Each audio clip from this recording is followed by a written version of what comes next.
अस्सलाम वालेकुम, मैं शाहिद हुसैन हूँ। इस वक्त सिंध हाई कोर्ट में हम मौजूद हैं। जिस तरह मौजूदा सियासी सूरत हाल चल रही है, तो उसके बाद जो लाहौर हाई कोर्ट से, इस्लामाबाद हाई कोर्ट और इसके अलावा सुप्रीम कोर्ट से पाकिस्तान तहरीक इंसाफ और दीगर जो ख़ास इशूज़ हैं उनके ऊपर जो लोगों को रिलीफ मिल रहा है, उसके बाद बेशुमार लोगों ने हमसे रब्ता किया क्या सिंध हाई कोर्ट से MQM या पाकिस्तान तहरीक इंसाफ को रिलीफ मिल रहा है या नहीं मिल रहा। बेशुमार जो फोरम है, ना सिर्फ MQM बल्कि पाकिस्तान तहरीक इंसाफ भी जो है वो इस खदशे का इजहार करती रही है कि उनको अदालतों से बर वक्त रिलीफ नहीं मिल पा रहा। हालिया दिनों में जब छापे मारे गए, गिरफ्तारियां हुई और उसके बाद फिर लोगों ने जो अरकान सूबाई असम्बली है PTI के, उन्होंने भी अदालतों से रजू किया, तो क्या उनको इंसाफ मिला है नहीं मिला, इस सारे सिलसिले तक आप तक पहुंचाने के लिए बेशुमार जो लोग सवालात खड़े कर रहे थे, पूछ रहे थे, वो जानने के लिए बल्कि समझने के लिए मैंने बिलाल अहमद साहब को और असगर उमर साहब को जहमत दी है कि वो हाई कोर्ट में चूँकि एक अरसा दराज से रिपोर्टिंग करते हैं, तो क्या दीगर जमातों की तरह या पीपल्स पार्टी की तरह PTI और MQM को रिलीफ जो है क्यों नहीं मिल पा रहा। बिलाल साहब, सबसे पहले तो आपसे जानने की कोशिश करूँगा, तकरीबन 20 साल से आप रिपोर्टिंग कर रहे हैं, तो परसेप्शन ये बनता जा रहा है कि मखसूस जमातों को रिलीफ तो मिल जाता है, मखसूस लोगों को रिलीफ तो मिल जाता है, लेकिन जो सताए हुए आते हैं, माशरे के सजाए या मुख्तलिफ जो उनके ऊपर हथकंडे इस्तेमाल किए जाते हैं, उनको रिलीफ नहीं मिल पाता। क्या वजह है? हाँ, शुक्रिया शाहिद हुसैन। देखिए, बात यह है कि बिहेवियर्स के इश्यूज़ हैं और जो पॉलिटिकल एक सिनेरियो को डील करने के इश्यूज़ हैं।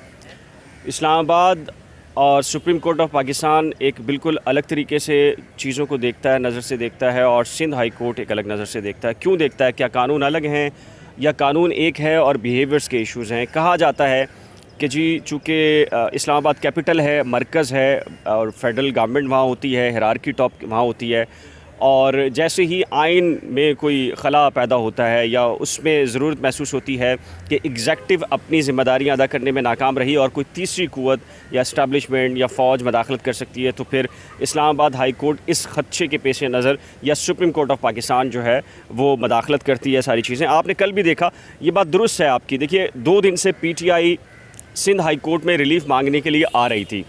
जिस नौइयत के ऑर्डर्स इस्लामाबाद हाई कोर्ट ने दिए और सुप्रीम कोर्ट ऑफ पाकिस्तान ने दिए, गिरफ्तारियों से रोका, इमरान खान को आने दिया, कंटेनर्स हटाने की डायरेक्शंस थी, तमाम तर जो सिचुएशन थी, ये कह लीजिए एक सहूलत फ़राहम की कि आप आ जाएँ और बैठ के बात कीजिए। तो ये बिहेवियर सिंध हाई कोर्ट में क्यों नहीं है? ये बिल्कुल दुरुस्त सवाल है और आपने बिल्कुल इंट्रो में कहा, और लोग भी ये बात कर रहे हैं कि सिंध हाई कोर्ट ने इस बिहेवियर को क्यों ज्वाइन नहीं किया। देखिए, सिंध हाई कोर्ट की अपनी एक तारीख़ है। सिंध हाई कोर्ट कभी भी पॉलिटिकल इश्यूज़ में नहीं पड़ती। उसकी वजह यह है कि एक सूबे का एक, आप कह सकते हैं कि एक सूबा है जहां मुल्क की एक टॉप हिरार्की नहीं है, और हमेशा से सिंध हाई कोर्ट ने अपने आप को डिस्टेंस किया है पॉलिटिकल इश्यूज़ से। इसलिए जो सिंध हाई कोर्ट के जजेस हैं वो भी हमेशा से कभी भी पॉलिटिकल इश्यूज़ के अंदर इस तरीके से इन्वॉल्व नहीं हुए, जिस तरीके से आपने Lahore high court, Islamabad high court, उसके बाद सुप्रीम कोर्ट ऑफ पाकिस्तान देखा। और कल परसों की जो इस्लामाबाद और सुप्रीम कोर्ट ऑफ पाकिस्तान की जो हेयरिंग है, उसमें आपको अंदाज़ा हो जाता है कि बेंचेस किस तरीके से बनाई जाती हैं और कौन कौन से जजेस उसके अंदर करते हैं। लेकिन यहाँ सिंध हाई कोर्ट में जहाँ मौजूद है, इसमें एक और बड़ा मसला आ गया है, और वो मसला मेरे ख्याल से हम बाद में डिस्कस करेंगे। और इनसे बड़ा मसला है, पॉलिटिकल इशूज़ से बड़ा इशू आया हुआ है, और उसको मेरे ख़्याल से एक लावा है जो सिंध हाई कोर्ट में पकड़ा है, और असगर भाई भी मेरी बात को तस्दीक करेंगे। और लेकिन पहले उस पर बात कर लेते हैं। तो ये एक फ़र्क है, PTI ने कोई 6 कॉन्स्टिट्यूशन पटिशन 3 दिन में दाखिल की हैं सिंध हाई कोर्ट में। सईद अफरीदी हो, बिलाल गफ़ार हो, और इन्होंने ये कहा, और कल तो ये ज़िक्र हुआ, बल्कि जस्टिस मोहम्मद इकबाल कलोड़ और जस्टिस आगा फैसल के रूबरू ये ज़िक्र हुआ दबे अल्फाज में कि सर वो इस्लामाबाद हाई कोर्ट, और उन्होंने तो एक पॉलिसी रखी है पॉलिटिकल केसेस में जो प्रोसीजर है केसेस को टेकअप करने का, मतलब मींस के रात के 11 बजे भी 12 बजे भी रिलीफ दिया जा सकता है। तो सिंध हाई कोर्ट ने इसको सख्ती से रद्द किया है और कहा, बल्कि जस्टिस आगा फैसल ने तो कहा, वकील साहब, मतलब उनकी टोन जो थी थोड़ा सा सख्त थी कि मतलब यहाँ Sindh high court Islamabad high court नहीं है। तहरीक इंसाफ के वकील को कहा? जी हाँ, तहरीक इंसाफ के वकील को कहा। और 6 पटिशन्स दाखिल हुई। परसों एक पटिशन 3 बजे इस उम्मीद के साथ PTI ने दाखिल की थी, और जो PTI ने दाखिल की थी उनका ये कहना था कि वो ये समझते थे कि जो परसों क्रैकडाउन शुरू हुआ था, वो ये कहना चाहते थे कि जी जो कराची में क्रैकडाउन छापे हैं, तो उन्हें लाहौर हाई कोर्ट या इस्लामाबाद हाई कोर्ट की तरह रिलीफ मिलेगा और रात के 11 बजे या 12 बजे अदालत खुलेगी। लेकिन जैसे ही वो पटिशन चीफ साहब के पास गई, तो उन्होंने कहा टाइम भी ख़त्म है और कुछ हुआ भी नहीं है, तो क्या रिलीफ दिया जाना। उसकी फिर अगले दिन समाअत हुई, तो फिर उसके बाद भी सिर्फ नोटिस हुए, और दबे अल्फाज के अंदर जो PTI के वकला थे वो ये कहते निकले कि जी उन्हें रिलीफ नहीं मिल रहा। उस नौइयत का जिस नौइयत के एक ही सेम कानून है, लाहौर हाई कोर्ट हो, इस्लामाबाद हाई कोर्ट हो। ये बात अलग है कि सुप्रीम कोर्ट का थोड़ा सा स्कोप और ज़्यादा बड़ा दायरा होता है, उसके जो अख्तियारात हैं वो होते हैं। तो हमें ये बिहेवियर्स नज़र आते हैं। जो सिंध हाई कोर्ट है उसने हमेशा से अपने आप को डिस्टेंस किया है पॉलिटिकल एक्टिविटीज़ के हवाले से। सर आप जैसे कह रहे हैं कि डिस्टेंस किया है आपने, यहाँ पर जब नून लीग के दौर में या पीटीआई के दौर में भी जो पीपल्स पार्टी के सूबाई असम्बली का अरकान है या एमपीएस से वज़रा भी थे, उनके खिलाफ जब केसेस बन रहे थे तो आपको पता याद होगा कि ब्लैंक ऑर्डर्स भी जारी किया गया, नैब को रोक दिया गया कि फ़लाँ वज़ीर के खिलाफ या फ़लाँ शख्सियत के खिलाफ कोई कार्रवाई ना की जाए। अच्छा, हलीम आदिल शेख भी आपको हफ्ते के रोज़ यहाँ पर आए, वो बारहा इसका ऐलान करते रहे कि देखिए हम अदालत से गए थे, ज़मानत के लिए रजू करते रहे, लेकिन पुलिस उनको गिरफ्तार करने के लिए छापे मारती रही, लेकिन अदालत ने ये कहकर जो हमें जो भेज दिया घर कि वक्त नहीं है, अदालत का वक्त ख़त्म हो चुका है और जजेस शॉर्ट हैं। तो ये लोग तो फिर दूसरी जो सियासी जमातें हैं, ज़ाहिर एक बड़े स्टेक होल्डर्स भी हैं, उनमें तो गम गुस्सा पाया जाता है। तो ज़ाहिर अदलिया का काम नहीं है कि सबको इक्वल जो है वो ट्रीट किया जाए। देखें, सबसे पहले तो मैं ये कहना चाहूँगा कि सिंध हाई कोर्ट एक सुनहरी तारीख़ रखती है, क्योंकि मौलवी तमीज़ुद्दीन केस से जो यहाँ चला है और एक हिस्ट्री है यहाँ से, तो ये बड़ी रोशन तारीख़ है। और यहाँ सियासत को बुनियादी हकूक़ के तनाज़ुर में देखा जाता है, यहाँ ब्रॉड बेस में देखा जाता है। और यहाँ पर हमेशा हमने देखा कि सिंध हाई कोर्ट ने वकला तहरीक में, जो हम कहते हैं जजिद की तहरीक थे, सबसे ज़्यादा यहाँ के जजों ने रिज़ाइन किया था और ये तहरीक में सामने आए। लेकिन और यहाँ पर हमेशा बुनियादी हकूक़ को अहमियत दी गई है। लेकिन इस वक्त हम ये सूरत हाल देख रहे हैं कि सिंध हाई कोर्ट में जो जजों का माइंड सेट बना है, और यहाँ पर जैसे chief justice Sindh high court को सुप्रीम कोर्ट नहीं ले जाया गया, उसके बाद दूसरे जजों को उम्मीद पैदा हुई, फिर वो जजों की आपस में जो इस तरह के ताल्लुकात हैं कि उनकी अपनी आपस में गुफ्तगू नहीं है, फिर यहाँ पर एथनिक लहरें हैं और ये जो पैदा हो गई हैं, तो सिंध हाई कोर्ट बहसत अदारा मुकम्मल परफॉर्म नहीं कर रहा है। इंडिविजुअल जज हैं जो काम करते हैं, एक सोच नहीं बन रही है अदारे की कि लोगों को और शहरियों को किस तरीके से इंसाफ फराहम किया जाए। यहाँ मुख्तलिफ लॉबिंग है, लोगों की ऑब्जर्वेशन ये है, वकला का कहना ये है कि किसी को रिलीफ मिलता है, किसी को किसी जज से रिलीफ मिल रहा है, किसी को किसी लॉबी से रिलीफ मिल रहा है। बहसियत अवाम सिंध हाई कोर्ट बहसियत अदारा उन्हें रिलीव नहीं कर पा रही है। इस तरीके से जो पॉलिटिकल पार्टीज़ आई कि वो ये सिस्टम इस सूबे का, इस मुल्क का एक सिस्टम करना चाहती हैं, कोई ऑर्डर में लेकर आना चाहती हैं, तो उनको इस पर रिलीव नहीं मिला। जैसा कि बिलाल ने कहा कि पीटीआई को रिलीव नहीं मिला, कोई बात नहीं, कानून एक होगा और ये अच्छी बात है। हम नहीं चाहते कि तमाम कोई कानून को एक ही नज़र से देखें और यूनिफॉर्म आए। यहाँ बदनामी चल रही है कि कुछ जजेस सिर्फ एक ही तरीके से वो ऑर्डर करते हैं, जबकि एक दूसरा कादी फ़ायद ईसा का जो एक ग्रुप जो कहा जाता है कि लॉबी है, वो इंसानी हकूक़ के हवाले से देख रहे हैं। ये अच्छा होता है, जजेस में इख्तलाफ हुसन होता है इसका, इत्तफाक़ का। लेकिन सिंध हाई कोर्ट का मसला ये है कि वो कोई जब रिलीव नहीं दे रहे तो रीज़न नहीं दे रहे, काम नहीं कर रहे हैं, वो उसको टाल देते हैं कि ये अभी कुछ नहीं हुआ तो कल देखेंगे, आज इसको परसों देखेंगे और ये मामला देखेंगे। रीज़न देना, अगर वो देखें कि एक कानून को वो नहीं समझते हैं कि रिलीव नहीं बन रहा है पीटीआई का, बिल्कुल ठीक है, उनका हक है, वो जिसको कानून से देखते हैं उसकी रीज़न दें कि इन ग्राउंड्स पर आपका रिलीव नहीं बनता है। हम देख रहे हैं कि इससे जो लावा फट रहा है कि लोगों ने, वो तारिक मंसूर को आपने देखा होगा कि एमक्यू की तरफ से बहुत ज़्यादा मुतअद्दिद केसों में उन्होंने एक चीफ जस्टिस पे नो कॉन्फिडेंस किया, फिर दूसरे बेंच पर गया, उस पर भी नो कॉन्फिडेंस करना पड़ रहा है। अब 17 यहाँ पर 18-20 जजेस हैं, उनमें से 4-5 जजेस आपस में बात ना कर रहे हों, कुछ 2 रुकनी बेंचेस में हो जाते हैं, तो लोगों के पास जजेस नहीं है, चॉइस नहीं है कि यहाँ क्या करें।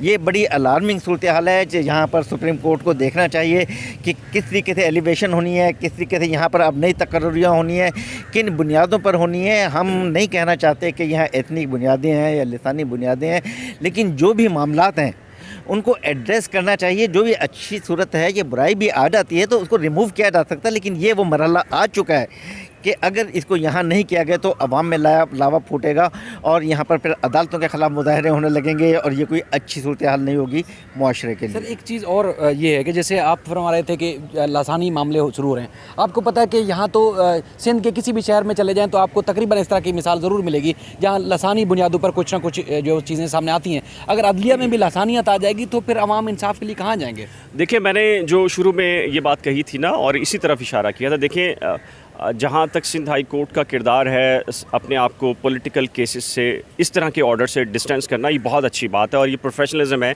जैसे कि असगर भाई ने कहा कि हमेशा से जो सिंध की जुडिशरी है उसका जो बाब है हमेशा से सुनहरी रहा है, लेकिन अनफॉर्चुनेटली चंद सालों के अंदर जो इससे बड़ा इशू पैदा हुआ है, जो इससे बड़ी ख़राबी पैदा हुई है, वो एथनिसिटी का रिफ़्लेक्ट करना है इन अदालतों में जहां हम इस वक्त खड़े हैं, सिंध हाई कोर्ट में।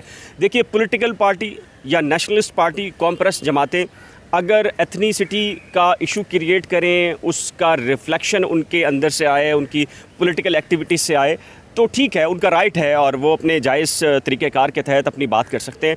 लेकिन इस इदारे को, मेरा ख़्याल है, वो जो न्यूट्रल का वर्ड है ना, जो आजकल इस्तेमाल हो रहा है एस्टैब्लिशमेंट के लिए कि न्यूट्रल रहना चाहिए, वो प्योरली जुडिशरी को एथनिसिटी के हवाले से बिल्कुल न्यूट्रल होना चाहिए।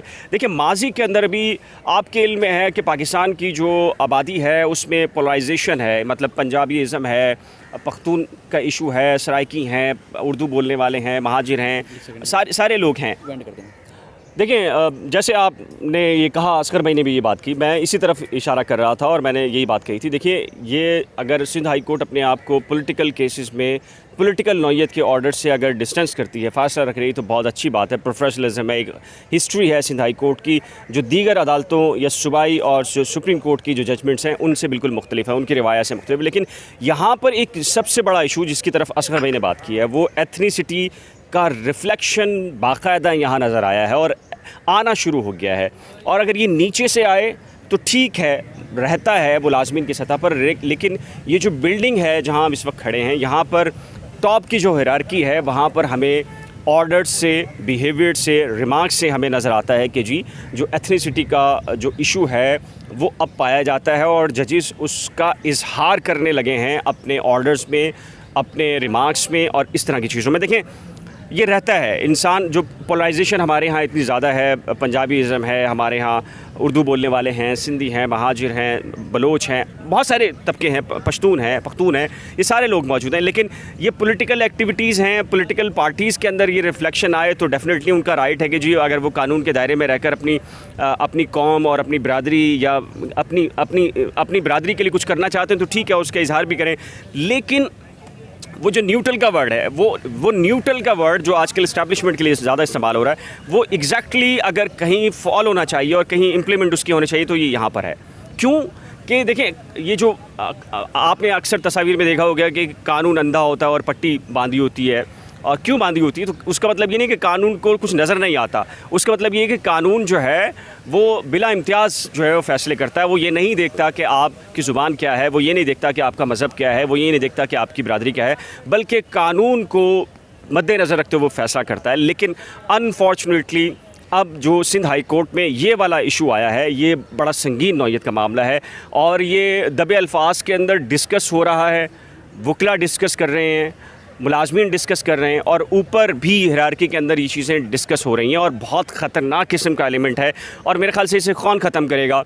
कुछ चीज़ें ऐसी हैं जिसकी ज़िम्मेदारी सुप्रीम कोर्ट ऑफ पाकिस्तान की है। ये जजेस के एलिवेशन के जो इश्यूज़ हैं, इसमें जो एथनिसिटी का इशू है, और अब भी कहा गया जो शरीयत कोर्ट के अंदर जाना था चीफ़ जस्टिस अहमद अली अमशे को, उस पर भी जो मेरी इत्तला के मुताबिक है सुप्रीम कोर्ट के चीफ़ जस्टिस उमर अता बंदियाल कराची आए, तो सिंध बार कौंसिल है, उनके जो लीडर्स हैं उन्होंने बात की और दबे अल्फाज के अंदर अपनी जो प्रोटेस्ट है उसको पहुँचाया है। और फिर अब जो एलिवेशन का मामला है वो जस्टिस मोहम्मद इकबाल करोड़ों का नाम है, और उनका नाम किस बुनियाद पर है? उनका नाम सीनियरिटी की बुनियाद पर नहीं आया, बल्कि उसको कवर अप करने के लिए कि जी एक सिंधी को जज नहीं है तो इसलिए हम इनको ले जाते हैं 10वें या 12वें नंबर पर। ये जो इश्यूज़ हैं इनको मेरे ख़्याल से मुस्तकिल बुनियाद पर देखना चाहिए, क्योंकि अगर आप ये नहीं देखेंगे तो मैं जो हालात देख रहा हूँ, लोग यहाँ अदालतों में आके जो रिमार्क्स देकर जाते हैं बहुत ख़तरनाक है, बहुत ख़तरनाक है। जिस तरफ आपने तारिक मंसूर की तरफ इशारा किया, और तारिक मंसूर अकेले तो नहीं है, एक पॉलिटिकल पार्टी को रिप्रेजेंट कर रहे थे, और उस केस में मैंने पहले भी ये कहा कि जो जज साहब ने खालिद मकबूल सिद्दीकी को तलब किया, एक MQM के रिप्रेजेंटर को और सरबरा को तलब किया, वो इस बुनियाद पे किया कि जी उनके MNAs या MPAs ने पिटीशन लगाई थी। तो फिर पूछने का सवाल तो फिर पॉलिटिकल पार्टी का और MQM का बनता है ना, क्या जो हलीम आदिल शेख हैं PTI के, वो पिटीशंस लगाते हैं, तो क्या आपने इमरान खान को तलब किया है, पूछा है इमरान खान से? इसी तरीके से पीपल्स पार्टी के कुछ लोग आते हैं यहाँ पर, बजट्स के हवाले से, तरक्याती फ़ंड्स के हवाले से, तो क्या आपने आसिफ अली जरदारी को और बिलावल भुट्टो को, जरदारी को पूछा है कि ये पार्टी पॉलिसी है या नहीं है? ये बिल्कुल बिल्कुल दुरुस्त बात है। ये जो रिफ्लेक्शन नज़र आया है, इसके ख़तरनाक नताइज होंगे शायद, और इसके क्यों होंगे? देखिए, सियासी जमातें सियासत करती हैं, लेकिन ये अदालतें आवाम के फ़ैसले करती हैं। इसकी इम्प्लीकेशन बहुत ज़्यादा ख़तरनाक होगी। तो इसकी ज़िम्मेदारी सुप्रीम कोर्ट की भी है और ख़ुद इस हाई कोर्ट की भी है, जो टॉप हायरार्की है, उनको भी सोचना चाहिए कि इस रिफ्लेक्शन को कम से कम या बिल्कुल कैसे ख़त्म किया जा सकता है। चलिए, आपका बहुत शुक्रिया। जो अदलिया में मौजूद जो भी तासुर है, वो आवाम का तासुर जो पाया जाता है, वो हमने आप तक पहुँचाने की कोशिश की, ताकि ये तासुर जो है उसको ख़त्म किया जाए और बराबरी की सतह पर और कानून को मद्देनज़र रखते हुए फ़ैसले करने चाहिए। आप दोनों का बहुत शुक्रिया। अल्लाह हाफ़िज़।